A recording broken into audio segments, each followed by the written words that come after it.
Thank you, everybody, for coming to the Aaron Torres Podcast YouTube page. If you could do me a quick favor, see that little subscribe button at the bottom of your screen? Go ahead, click that subscribe button. Really does help our channel grow, our audience grow, and I really do appreciate it more than you know. So click that subscribe button. Appreciate your support. Now, here's the video that you came here for. Most universally, it is here with the college football Final Four set. Obviously, the last year of a 14 playoff. Next year, we go to 12. I have no idea how we're going to break down the bracket on the Monday after the bracket reveal, but today it is all about the Final Four. And obviously, the big narrative coming into Sunday morning was, who is that fourth team? I think most everybody assumed that Michigan was safe, that Washington was safe. I basically did not think that Texas was going to be left out. I talked about it on Friday's show. I said they've had a better resume, or Alabama has had a better resume all along. They have kept Texas ahead of Alabama this whole time. I didn't think Texas was going to be left out. And when Georgia started making the case that they should be in, I said, stop. You're not getting in. The debate was pretty simple. Undefeated Florida State, which clearly was not at 100%, or Alabama with one loss that is the SEC champion. Who gets that final spot? I did 3 hours of post-game radio on Fox Sports Radio on Saturday night. The phones were off the hook. Some people like Florida, some Florida State, some people liked Alabama. Well, in the end, we know what the committee chose, as Alabama gets the fourth spot, leaving Florida State, the first ever undefeated Power 5 champion, left out of the college football playoff. Obviously, we know the college football playoff is set. Michigan, Alabama in the Rose Bowl, and of course, in the Sugar Bowl, Texas and Washington. So let's break it all down. Let's get into it. But let me start by saying this. I do think the committee got it right. I feel terrible for Florida State, but ultimately, in my opinion, this was the right decision. And it was interesting to me, like even going back to Saturday night, once Florida State did find a way to get that win, it was ugly. It was not pretty. We all know it was very interesting for me to watch, because I'll tell you why. I'm on social media. Again, we're reacting. We're taking phone calls. We're doing this. We're doing that. By the way, if you can get the podcast of Fox Sports Radio Saturday night, it was bananas. But I bring it up to just simply say this, is as I'm taking calls, as I'm listening to everybody's opinion, seeing it on social media, what really struck me was this. Everybody has an opinion. They're throwing out stats, the record versus Power 5 teams, the top 25 this, the ACC champion that, SEC champion this. The thing that this was always going to come down to, what did the committee value more? Did they value the most deserving team? And if that was the case, Florida State probably deserved to be in as the undefeated ACC champion. Or, as the committee guidelines suggest, were they going to choose the 4 best teams? And if that was the case, Alabama would get in over Florida State. It was tough to argue that after Alabama beat the number 1 team in the country in Georgia, that they were not one of the 4 best. And it was tough to argue after Florida State struggled for a second straight week without Jordan Travis that they were one of the 4 best. And so I see all this back and forth, and people are throwing out stats and this and that. And I said, that's all that matters. What does the committee decide? Deserving versus best. I think a lot of us thought it would be the deserving team, the undefeated Power 5. They don't want to set a precedent. But in the end, they ultimately chose Alabama. And ultimately, I think they made the right decision. Because at the end of the day, listen, we can talk about it's a TV product, it's this, it's that, it's whatever. It goes back to what I said a few weeks ago when the Jordan Travis injury happened. If you remember, I said it at the time, and I'm not a perfect, I get all sorts of stuff wrong all the time. But I said, everybody talks about all these guidelines the committee has. Conference champion, head-to-head wins, out-of-conference scheduling, undefeated, 1 loss, 2 loss, 3 loss, 5 loss. The number one thing in the committee's bylaws right now under the 4-team format that officially is now done is to pick the 4 best teams. And then they use the other criteria to determine it. Are you a conference champion? Are you undefeated? Are you this? Are you that? Well, coming out of Saturday, if the goal was to pick the 4 best teams, as I said it was 3 weeks ago, it had to be Alabama. You can be anti-SEC. You can be anti-Alabama. I don't think anyone can argue that Florida State is better than Alabama at this moment, at right now, without Jordan Travis, who would not be available for the college football playoff.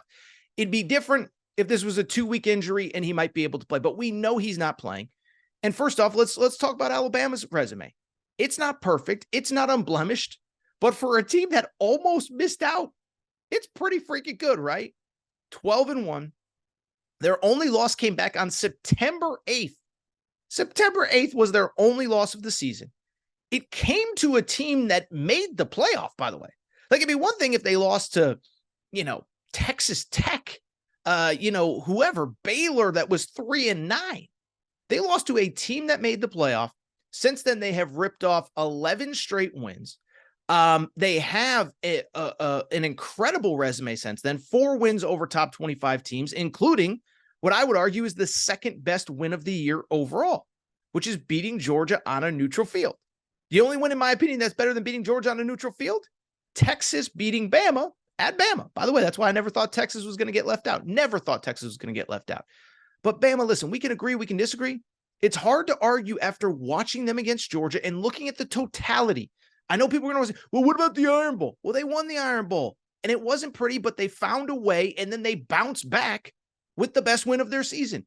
If Florida State had played terrible in the Swamp and barely won, like Alabama did in the Iron Bowl, and then bounced back with a dominant win in their best effort of the season, we would have felt differently. But it didn't happen. And again, I know I'm repeating myself. The committee's only job was to pick the 4 best teams, and Florida State wasn't it. It sucks. I feel terrible. By the way, I had Florida State in my preseason Final Four. I would have loved for them to make it. I feel bad for those kids. I feel bad for Mike Norvell. We saw the cameras in their facility on Sunday morning. I don't think that they thought they were being left out. But ultimately, again, the goal is to pick the best 4. Florida State wasn't it by the end.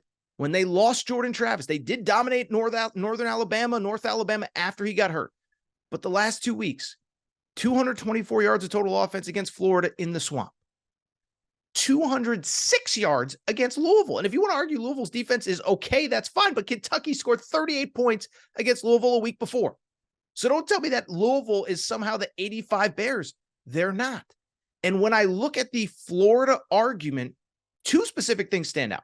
Remember, number 1 bylaw of the committee, pick the 4 best teams. Well, guess what? Let me backtrack. Let me ask you a question. Did you hear anyone from the Florida State side of things, whether it's the commissioner, the ACC commissioner, Mike Norvell, the AD, players, fans on social media, and everybody's loud on social media? Did you ever hear any Florida State person, anyone affiliated with that school, argue that Florida State is one of the 4 best teams in college football right now? I didn't get a chance to listen to all of Mike Norvell's press conference on Sunday. I'd be curious if he was asked point blank, do you believe you're one of the 4 best teams in this sport right now as you're currently constituted without Jordan Travis? Because to me, that was always part of the conversation. They're not one of the best 4. I didn't hear anyone from Florida State argue that they are. I heard they're the most deserving. I heard, well, we're an undefeated team. I heard we're an undefeated conference champion. I heard it's never been done before. I heard all of those other things, but nobody answered the question, are you one of the 4 best? I'll give you a funny story, an interesting story. I remember I think it was the 2017 playoff, whatever it was.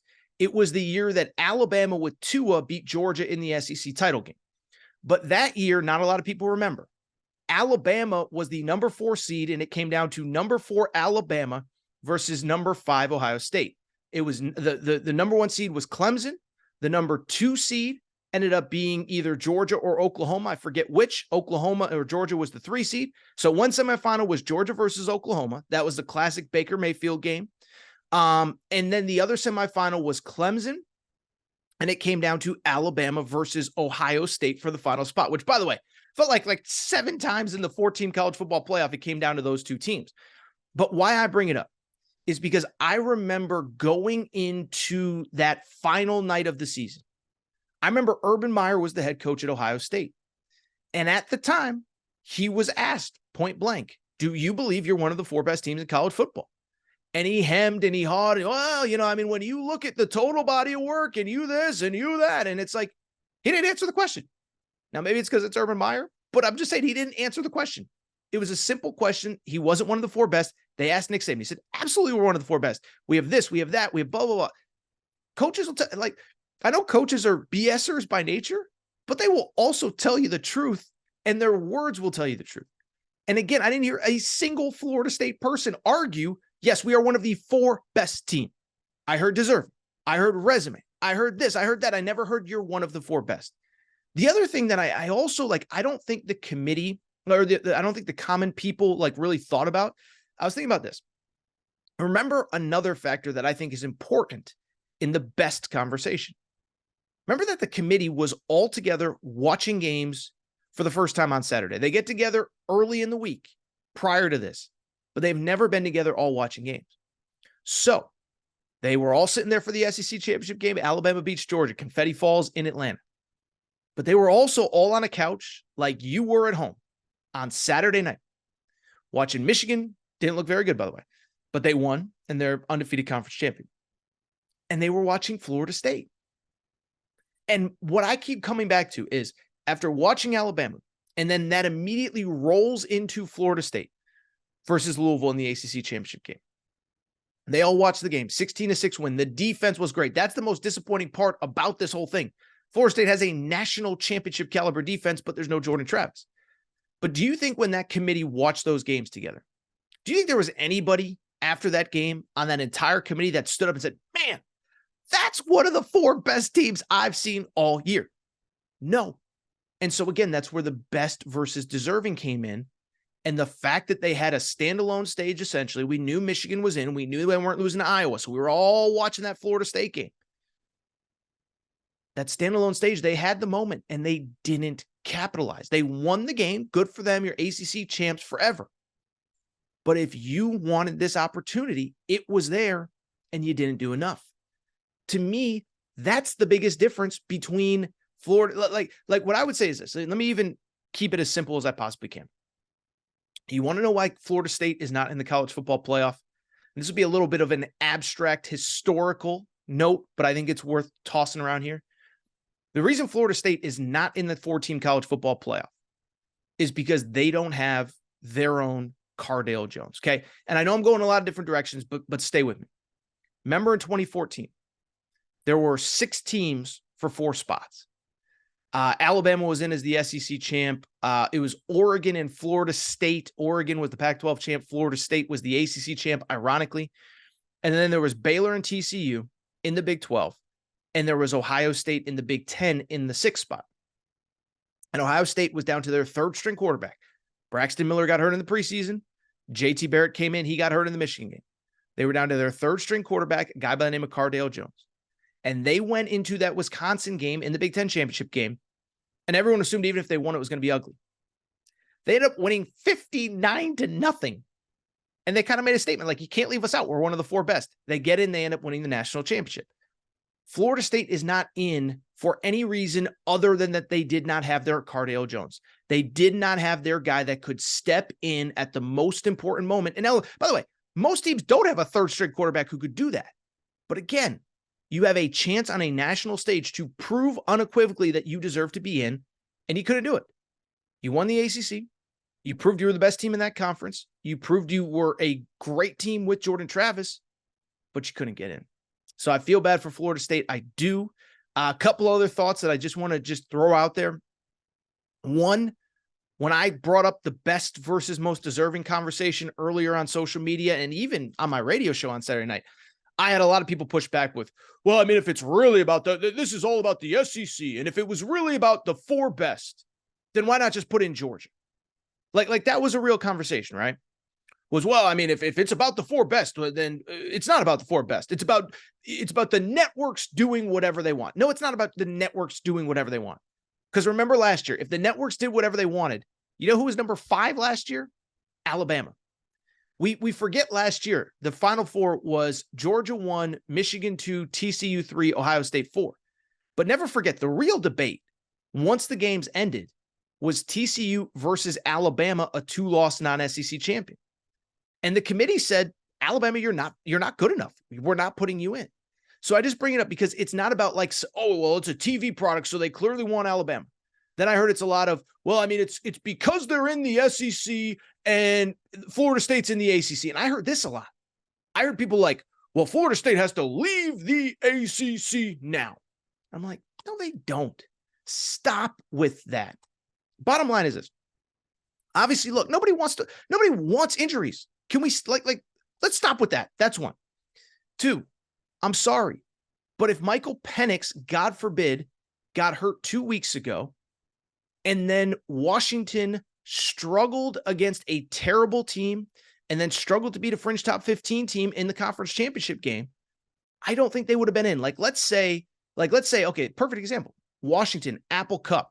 Let's say they went on a walk-off field goal there, and then they go to the Pac-12 championship game. They're not playing Oregon, a top 10 team, but they're playing Oregon State, a fringe top 15 team. And they win 16-6, and they can't move the ball, and they need a bunch of field goals. Washington isn't getting in the playoff. If Texas didn't have Quinn Ewers and they won the Big 12 16-6, I don't think they're getting in. So I don't buy that. I also heard the narrative that, well, if it's really about the four best, just put Georgia in. Stop with that. There is no metric other than last year's national championship that shows that Georgia is one of the four best teams. Like, I heard that a lot. And me and my radio partner, Jason Martin, got into it a little bit. It's like, well, I mean, just put them in Georgia then. I'm like, why? What has Georgia done this year in 2023 that proves they're one of the four best? Didn't win their conference, lost their biggest game of the year, have no notable out-of-conference games of note. They don't have fewer losses than anybody in the college football playoff. Like, what is the argument for Georgia? Oh, well, they won that. Well, they hadn't lost until Saturday. Yeah, so what? It's not about what you did in 2021 or 2022. It's about what you did in this moment, in this season. They had a great season, but you can only put 4 teams in. And there's nothing other than the G on the side of their helmet that makes you think that they're one of the 4 best teams. Now, the good thing, let's wrap. Let's get to just a tiny bit of college hoops because I was at Fog Allen on Friday night. But I'll wrap by saying this. The good news, especially if you're a Florida State fan or you're afraid of being the next Florida State, this is last year. It's never going to happen again. Remember, next year we go to a 12-team college football playoff. I have a strong feeling, okay? Call me, I'm not a lot of stitious, but I am superstitious. What's the old saying? I'm not a little stitious, I'm superstitious. But call it a strong hunch. I don't think we're going to be screaming and yelling if LSU is the 13 seed that lost their 3 biggest games of the year gets left out, or Oregon State gets left out as a whatever. Like, I don't think we're going to have that. The teams that are deserving are going to be in. If you're a power conference champion, we're going to be down to 4 power conferences next year when the Pac-12 is no longer with us. If you're a power conference champion, you're going to get in. So I just bring it up to say, you feel bad for Florida State. This is the last year. This will never happen again like this. But I'll also say this, there will never be as much yelling and screaming and arguing, but also interest on the final day of the season as there was this week.